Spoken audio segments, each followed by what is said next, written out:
Welcome to this episode of Relatively Famous, the podcast where I, Chip White, interview relatives of famous people. My famous relative is Vanna White of Wheel of Fortune, hence the podcast. And today I am really excited because we have the sister of Jimmy Buffett, Laurie Buffett McGuane. And this is going to be really cool. Now, we are at Merkel Comics, as a lot of people know. That's where we do our podcast. Just so you know, it's a live comic book shop. Customers come and go. It's a long building with thousands of comics, signed artwork on the wall, action figures and vintage toys, beam ceilings with lights hanging. It's a really cool shop here in San Antonio. And on that note, I want to thank our sponsors. That's visitmyrtlebeach.com, visitmyrtlebeach.com. If you're looking for the perfect family vacation, go to visitmyrtlebeach.com. You know, the cool thing about our guest today is her sister actually has a restaurant in North Myrtle Beach called Lulu's. So I'm going to tie it all in. Go visitmyrtlebeach.com to plan your perfect vacation.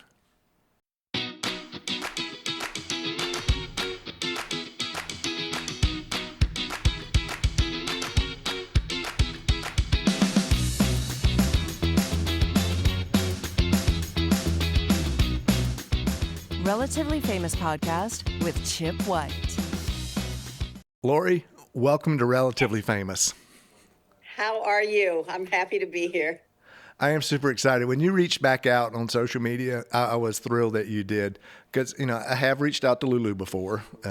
I've gotten crickets, you know, but that's okay. Lulu, I'm going to tell her that.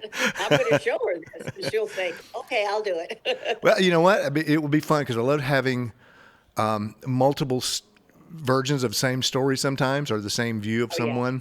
Yeah. And we're a different age group, so it's her take is she's the youngest. It's a lot different than my take. See, Jimmy and I were the closest in age. Okay. Now, your brother, Jimmy Buffett, just so I'm reiterating that to our guest, man, he had an amazing long career. What is the thing you remember most about his career?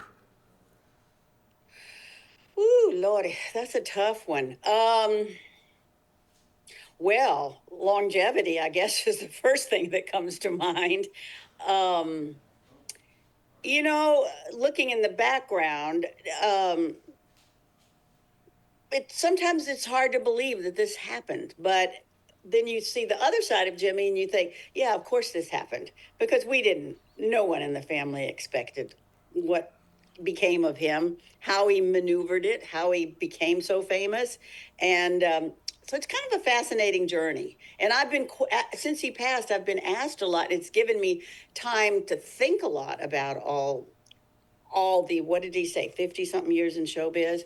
Yeah, I would just say because he was so smart about the business, that's why he lasted so long. And that's why he was able to have people come back time and time and time again to concert. That's very rare. I mean, most people go to a concert and they make a special, other than the Deadheads, they probably go one or two times.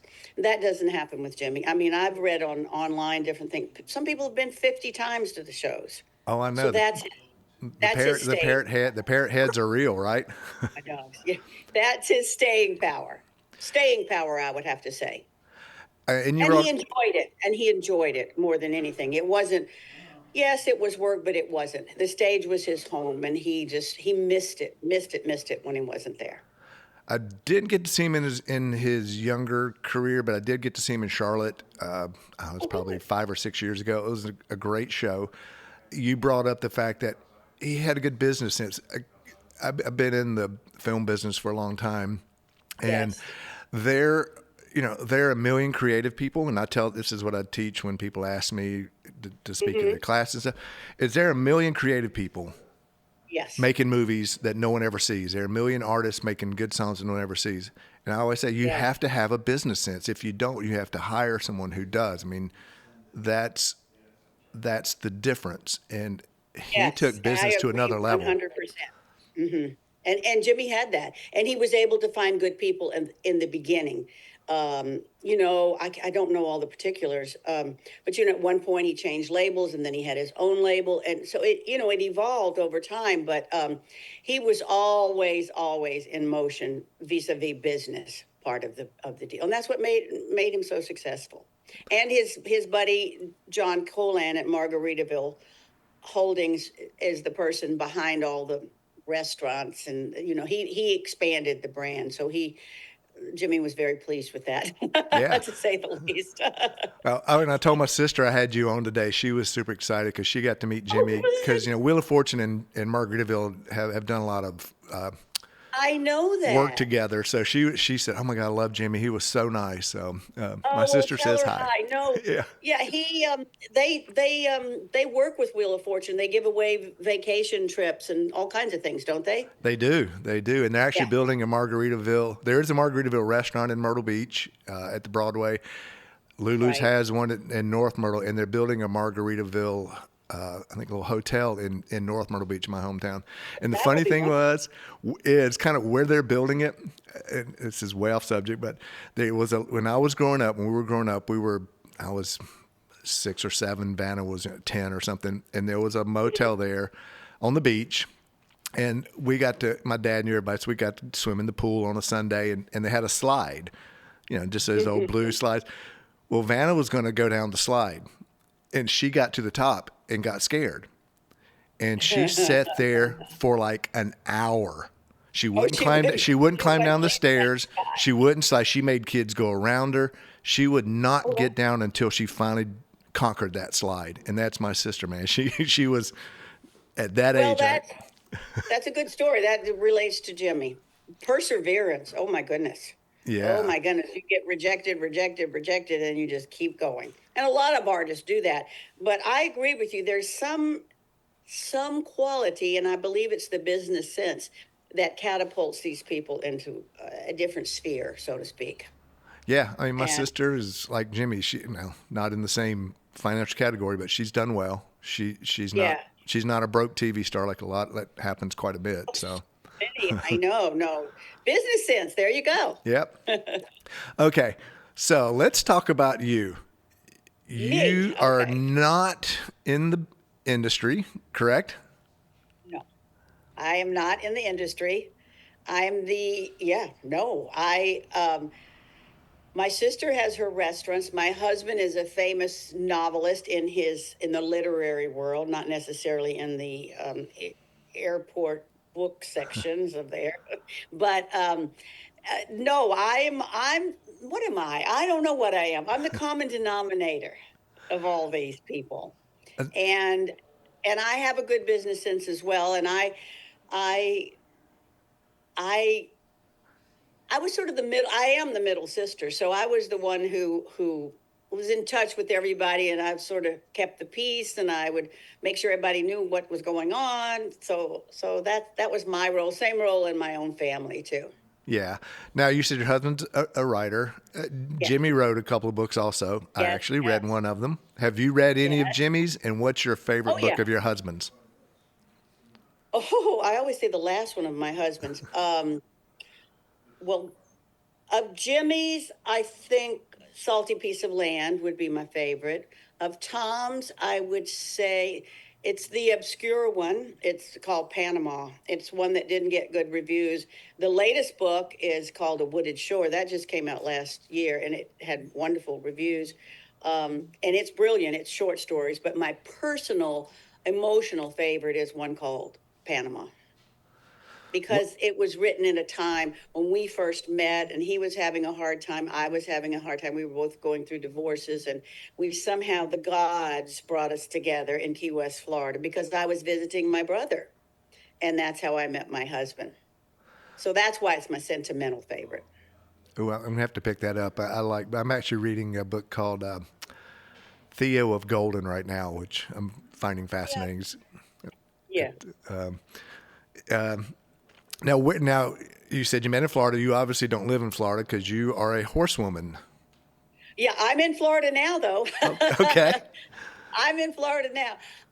We met in Florida. Tom and I met in Key West, and it was complicated, as all these things are. And we did not get back together for a couple years, and then I moved to Montana because he spent his time between Montana and Key West. And then I moved to Montana, and it just folded in because I had always been a horse person. So here I get my dream situation, which is to be on a ranch and have horses. And we parlayed that small ranch into another ranch, into another ranch. So now we live south of Big Timber, Montana. and we have a beautiful ranch, and we're heading home soon. Okay, we talked earlier. I have a small little ranchette, or my wife and I do. Describe for me your ranch and the beauty of it, and so for someone who can't see pictures because they're listening to this, and we're just talking. I want to hear your description. Oh God, that's so much fun. Okay, we live, like I said, south of Big Timber, in a beautiful river valley. It was featured in one of the the shots where and a river runs through it, and one was in the Redford movie about the horse. I can't remember the name of it. That was filmed in our valley. In fact, my husband knew Robert Redford pretty well, and he gave him the book that parlayed into A River Runs Through It, the movie, which was kind of interesting. So that's our valley, but it's not, it's mountainous. When you come down our little gravel road, then you come down a long driveway, and there we sit at the bottom of this slope, and we're right on a river. So if I look out my window, I see the river going right by. And that's why Tom picked that. He wanted always to, because he's a fisherman, he wanted to live on a river. And so he bought and sold. We couldn't do it now. Everything's too expensive, but bought and sold places that parlayed into what we have now. And it's just gorgeous, and it's very unpopulated, very unpopulated. So we're out there. We have neighbors, but it's just not very many people out there. That sounds perfect. We have trails, and I hike along the river, and I ride. Or if I want to go up high, I go up in the hills. So it's quite beautiful out there. Sounds phenomenal. Yeah. We Yes. wanted to find, growing up at the beach, I love water, so we tried to find some spots with water. But like you said, out of our price range, especially since COVID. Yeah, man, well, it's that's how, when Tom first moved to Montana, he just lived in a little rental house, and then he moved out into south of Livingston, and then he parlayed that to Big Timber, and then we moved from Big Timber to another place. So we're set now. We're not going anywhere. We're too old. Number one. I hear we you. have met our dream ranch. We were offered a lot of money for it one time, and we said, okay, well, we better think seriously about this. And so we started looking around, and we just said we can't find anything that compares. So we're very, very lucky. We have beautiful fields, and then we're up in the mountains, and then we have this river meandering. So it's very special. Oh, sounds beautiful. How many horses do you guys have, and which is your favorite? Oh, well, this is a very sad question because I just lost my little mare, Delta. At one point, we had a stallion. We were standing a stallion. This is back when we could do all of this. And we had as many as maybe 20 horses. And, I, and maybe with some part-time help, we would take care of these animals. I still do when I get home. But now we're down to like 7. And it just seems so few because some had babies, and we raised the babies, and the little mare that I just lost, was she my first? No, she was my second cutting horse, and she was 31 years old. Delta, that was her name. Wow. Yeah. 7 still sounds like a lot to me. Yeah, it is a lot, but it's enjoyable. And most of our guys are retirees, and then we have 3 or 4 we ride. Okay, so kind of I bounce around a lot when I have these conversations. I'm ADD too, so go ahead. I'm on your wavelength. Excellent. So you're the middle child. I'm the middle child. Jimmy obviously went through the stratosphere. Lulu is very media savvy. She is got her restaurants. You're the quiet one, and your husband, and you're the quiet one. why do in my you? family, I'm the loudest one. Okay. But Publicly, you're the quiet one. yeah, Why do you? Is it something you've chosen, or is it just that people? I won't say don't know about you. I mean, no, trying to think what I'm trying to say. I know what you're saying. Well, first of all, geography was the big deal because when I moved out west, Jimmy was on the East Coast, Lulu was on the East Coast. She had her restaurants that tie into his Margaritaville, and I was out west raising a family, and my husband was writing novels. So we didn't go to as many concerts. We didn't do all that simply because we weren't close enough. If I'd stayed in the South, that might be a different story. But as the years progressed, I mean, I've told you this on the phone, but in fact, I wrote this to Lulu the other day. Um, I'd pick up something and there'd be Lulu quoting and there'd be Lulu quoted. And I texted her and I said, you tell those people I exist. and, and so that's been a running joke in our family. But the backstory on that is I'm happy with that. I love that. Um, I don't seek that at all, just personally. I mean, I'm happy to talk about my brother and all my family, but I wouldn't say, oh my God, I've got to go, I've got to be here and I have to be here and I have to be there. Only time I do that is when every now and then, if I need something desperately, like a doctor's appointment, I might drop, as I tell my sister, I said, okay, I got to drop the JB name. I'm in Florida. And sure enough, it didn't work. But I was trying to get into a doctor's appointment earlier, and I thought, well, I'll just tell them who I am. And Yeah. then it failed. I didn't get in any sooner. Oh, So I hear you. that's the You only know. time I would ever drop the name. Now, it has. I will say, especially back home, in different scenarios, when someone finds out kind of after, like, oh, that's Vanna's dad, like when he would be in the hospital and stuff, care would kind Oh, of bump up a little bit more than usual or something, it's or, sad, but it's true.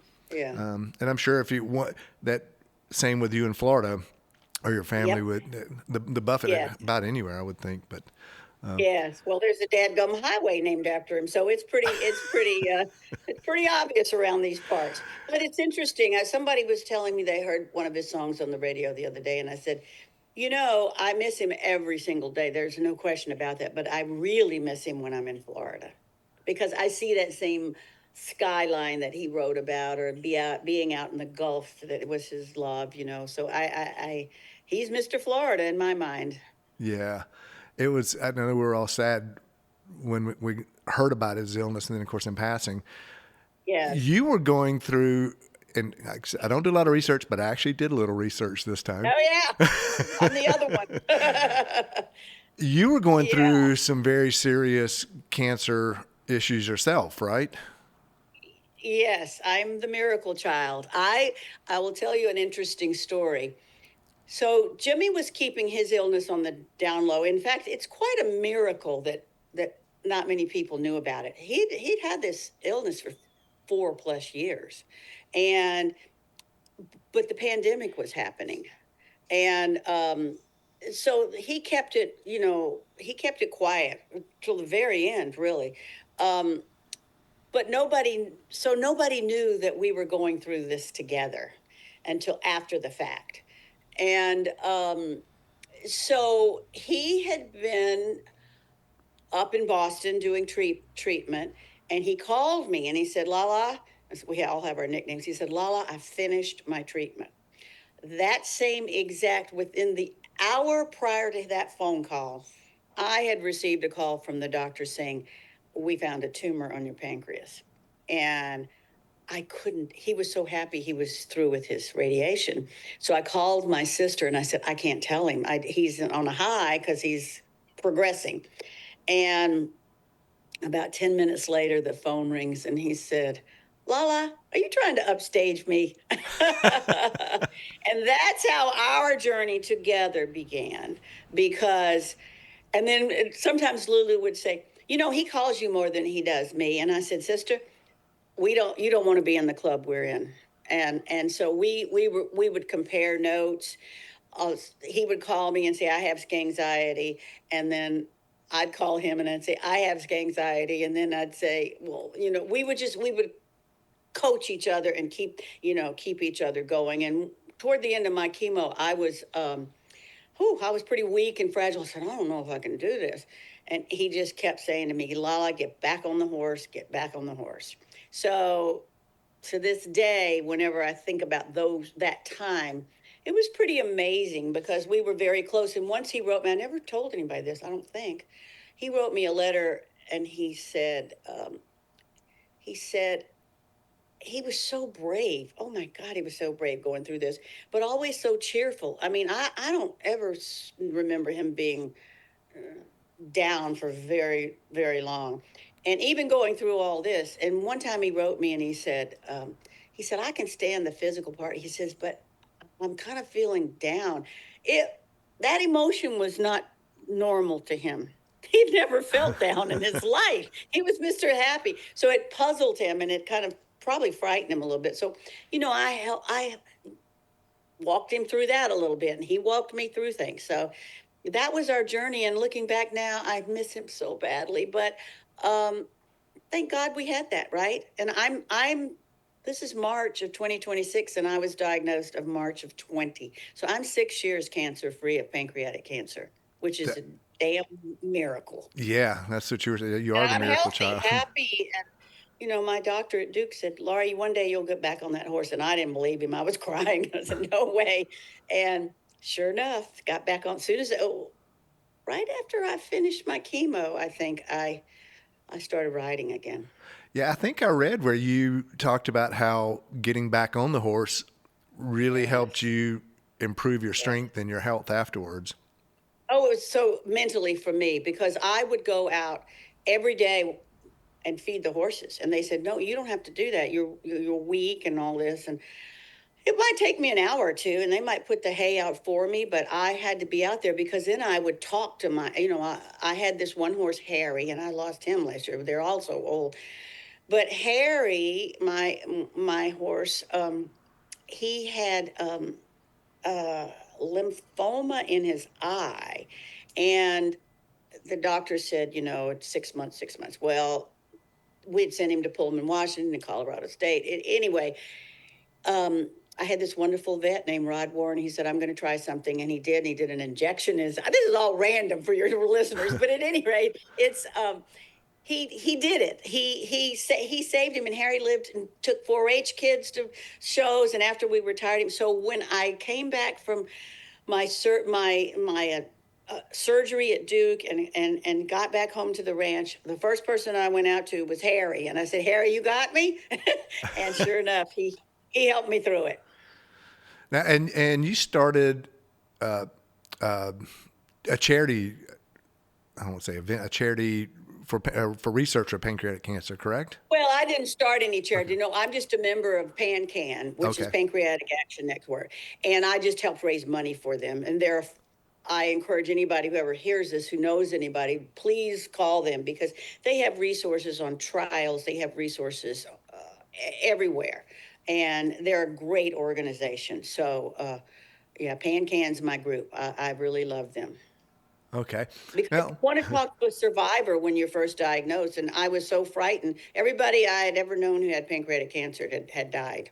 So it was a one-off for me. And I said, I don't want to talk to anybody unless they've been through it all, been through the chemo, and then survived. And sure enough, so that's what I do now. I personally talk to a lot of people just by word of mouth. I'll get a random call, will you talk to so-and-so? And I do. That has got to be fulfilling. That's a great Very purpose much in so. life. Yeah. In fact, one person asked me, why do you do that? Why do you rehash that? Don't you want to? And I said, well, it's very simple. My journey is not their journey, and their journey is not my journey. So I can talk about it. I can read about people dying all the time, but that's not my journey. Mentally, I'm okay with that. And that's how you heal too, And that's how you heal too. Okay, we'll go laughter.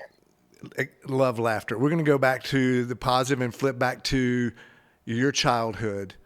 What did your childhood smell like?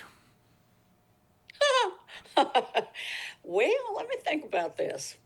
Um, Middle class family, both parents worked. We had a lot of fun, but it was stressful looking back for the parents to make a living. And I was all of three of us were unusual children in that my mom was working as well. So we were kind of latchkey kids for a long time. But we did everything. My parents, I made it to the stables to take riding lessons, and we went what we call over the bay and outside of Mobile. We always did that every summer. So look, we didn't lack anything. They had a hard time. But my mother was the studious one, I should say, and she just made sure we had good educations. And let me tell you, they didn't think Jimmy was gonna, we had trouble getting everybody through school. And then finally, when Jimmy hit on journalism, that was his path. That was my husband's path too, actually, because he was flunking out of school. And then finally, some teacher said, "Well, what do you want to do?" And he said, "I want to be a writer." And that's the first time somebody said, "Well, you can't." They didn't say you can't do that. They said, "Well, pursue it." And then from there, boom, he took literature and went to Yale Drama School and Stanford on a Wallace Stegner Fellow. But he also flunked out of school. So I think they were okay with us encouraging our paths and to be creative. I know my mom was. Okay. Now, I look back at photos of Van and I at Christmas as kids. I've got the Roy Rogers cowboy outfit on, and she's got the fake stole and the high heels. What was Christmas like when you guys were from up to like 10? Okay, Jimmy's the oldest. When Jimmy was 10, what would Christmas morning photo look like for you guys? But we always got something that we wanted, and he did. There's one picture. I'll send you some pictures. There's pictures of him, and he must have been 12, maybe 13, and he's holding a guitar. I don't remember this, but there's the three of us. So if I wanted Bass Weegians, for example, then I would get those. But it wasn't plentiful, but we were fine. We were fine.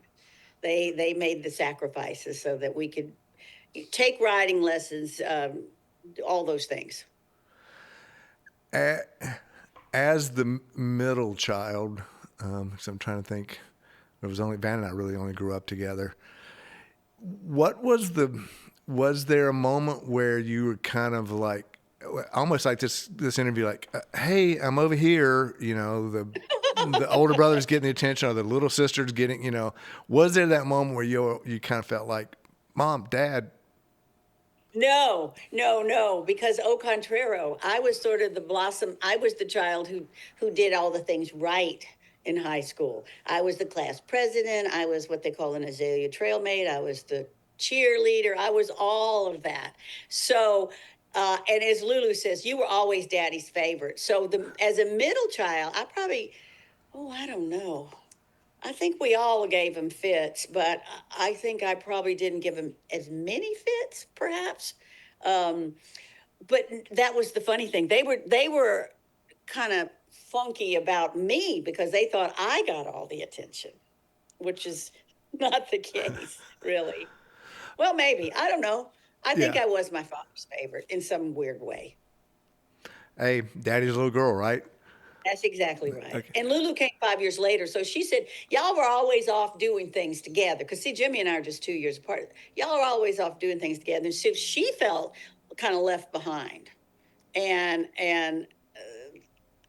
she might correct me when she sees this podcast, but I think that's what happened. Now, do you and Lulu have a good relationship? Oh, very much so. Very much so. Yeah, like I said, when I was diagnosed, she was the first person I called, and oh gosh, we were down in Key West about a month ago. Jimmy's band was playing, and it was so much fun. It was very emotional, some of the songs, but it was a lot of fun. And his daughter Savannah and her husband Joshua were there, and I'm telling you, we just laughed and laughed and laughed. We laugh a lot in this family, and my Irish side, on my husband's side, we laugh a lot. And Lulu, Jimmy, and I laughed a lot, and a lot of it's sarcastic because we just are like that. But most of the time, we just know how to crack a joke and make each other laugh. Well, I think laughter's great. I love families that laugh together. Oh, Tell we me, laugh a lot. And then McGuane family, we're loud and we laugh a lot. tell me about the McGuane family. Tell me about your family. We've talked about your sister. We've talked about your brother. Tell me about Yeah. your family. My family, I have, well, it was a yours, mine, and ours. So when Tom and I married, he had Maggie and Thomas, and then I had Heather, daughter Heather, and then we have Annie together. So we have 4 children, and they're in different parts. Well, no, that's not true. Thomas and Maggie are in Montana, in Bozeman and Livingston. Daughter Heather's in Alabama, and daughter Annie's up the road in St. Pete, Florida, from me. So some stayed nearby and some traveled, went out. So when we do get together, it's loud and a lot of laughter. But I see my Montana children more than my other kids for obvious reasons. Yeah. Yeah. Now that we're in Florida, we will see everybody will come see us. Oh, that's great. My family is a his, hers, and ours. My dad was married and had my brother Joe, who lives in New York, Joe White, and then mother was married before and had Vanna. And when they divorced, they got, they all, and dad and mom got together and they had me. So I'm kind of like the his, hers, and ours. I'm the ours. Yeah, you got a little bit of everybody. Yeah. And I will say, you probably know this from your family of origin. It's not easy at first because you have the ex-wives and all this kind of stuff. But my children, somebody, you were asking like accolades and whatnot. And somebody asked me about, here's your husband wins these awards and your brother and your sister wins awards in a restaurant, And I said, well, my awards are my children and the fact that we all love each other and we're all yours, mine, and ours. And it didn't happen overnight, but we've had some tragedies in our family and everybody has stuck together. And that's a win for me. Yeah. Okay. We're out of time almost. I'm going to. Okay, good. What? Oh, not good. This is fun. I know, because I could keep going. I try to really stay in No, that I know, 30-minute because window. you have to keep people's attention span. So what is the one question that I didn't ask you, or the question that you wish people would ask you when they do, that you never really get asked? Is there something you want, like, God, I wish you'd have asked this, or I wish they would ask me this, I really want to share this? Good God, you've stumped me. Let me think. Would it be? It's not about. I don't know. I can't answer that. I'm gonna have to write you and tell you what the answer is. You've asked some great questions. I'm just thinking about childhood, or whether it's about Jimmy or Tom or.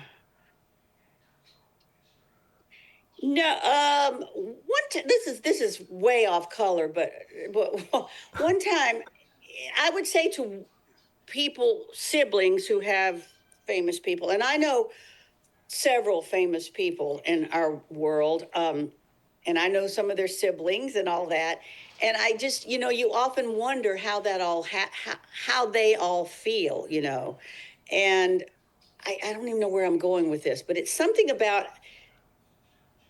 How do you feel being quote unquote left out? But you did ask me that. So I think I'm good with that question because I don't feel that. I'm like you. I don't feel like Society. Now, when Jimmy was doing concerts, oh my God, I'd say, here we go. He's on the road now. So the phone would start ringing. Can you get me tickets? Can you do this? Can you do that? And I say, he must be on the road now. So those kinds of favors. But I think. No, yeah, I just. I didn't think about that. Like my sister. Oh yeah. People ask, they ask for, and I'm always offering, and she's always really gracious, like an autograph picture, easy to do, right? If they're in LA and Will's taping, easy to do. But the fact that now you've got people everywhere he goes going, hey, Laurie, could you? Yeah, exactly. And so, and I cover a lot of that for Tom. People send books to be signed, et cetera, like that. But I would say I'm just pretty content. And I'm because of, I won't even go into it, but we've had some tragedies. We lost a grandchild, and it's you have to see the big picture, I guess. Yeah. If you would ask me, what's your advice? I'd say see the big picture. That's And really love your family and really count on them. And I've been lucky. My husband helped me. Oh my God, he helped me through my cancer journey. I couldn't even talk to the doctor. I was so frightened. And he got me there. And then I'll tell you a sweet, poignant story. It was, I was diagnosed. I was in Florida. I was completely freaked out and I needed to get up to Duke. And Jimmy sent a plane. And I was so grateful. And I went up to Duke and the pandemic started while I was in the hospital. And it went from you could walk in and out of the hospital, and the 5-6 days I was there, shut down, mask, the whole bit. So I'm in a hotel and I have to go back and do blood work. And they finally said, you can go home. And when I went out, when driving to I was like 5 days post-surgery, so I was pretty rattled. But we start driving out, and all of a sudden I see all these planes on the ground. And I thought, what has happened? I wasn't aware of, I mean, I kind of knew, but I was sort of out of it. And then I pulled up to the airport, and there was this little plane with the parrot on the tail. And I said, oh, thank you, Bubba.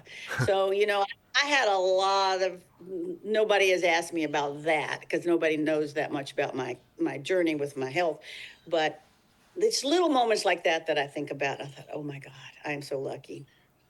Yeah, and it goes to, like, people ask about my sisters. My sister's very generous to me. It's not like, hey, here's $1 million check, but like she's a very generous person.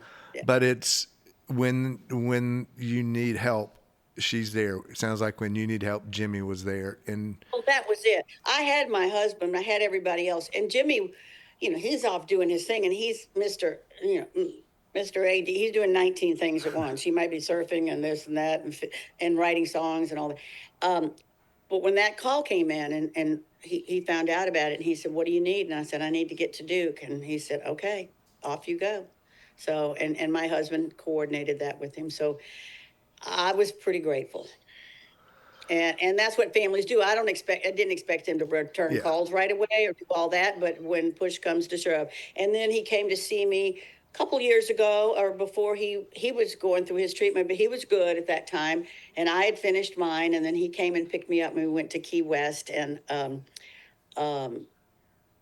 those little things, because it was like he hadn't seen me since I had been through my treatment. I hadn't seen him. So we had a lot of fun. I'll send you some pictures. We had some fun times together. Perfect. And we'll put those pictures on the website. Well, Laurie, this has been phenomenal. I hate to end it. It's been I hope great. I did okay. No, you were amazing. You can tell Lulu now that because this podcast is so well known around the world that now you'll be more famous than her. Oh, good. Yeah, my little sarcastic there, but hey, no. I know. That's okay. That's what we like in this family, right? Yeah. So, all right. Well, thank you. Thank you so much. I'll make myself a note to send you some photos. And, okay. I'll send you an email. Me. Oh, my pleasure. Thank you.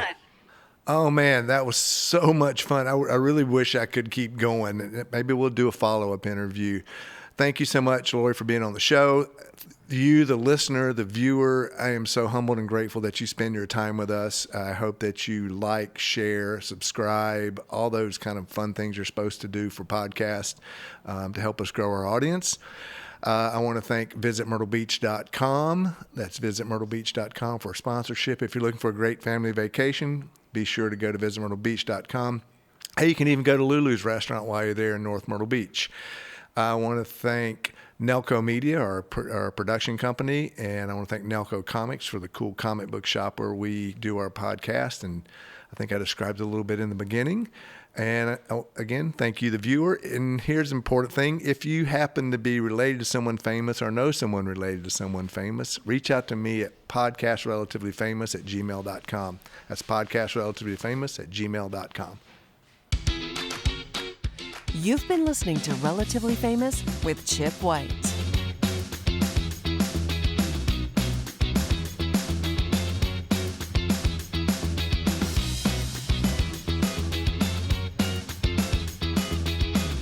Please like and subscribe to Relatively Famous with Chip White.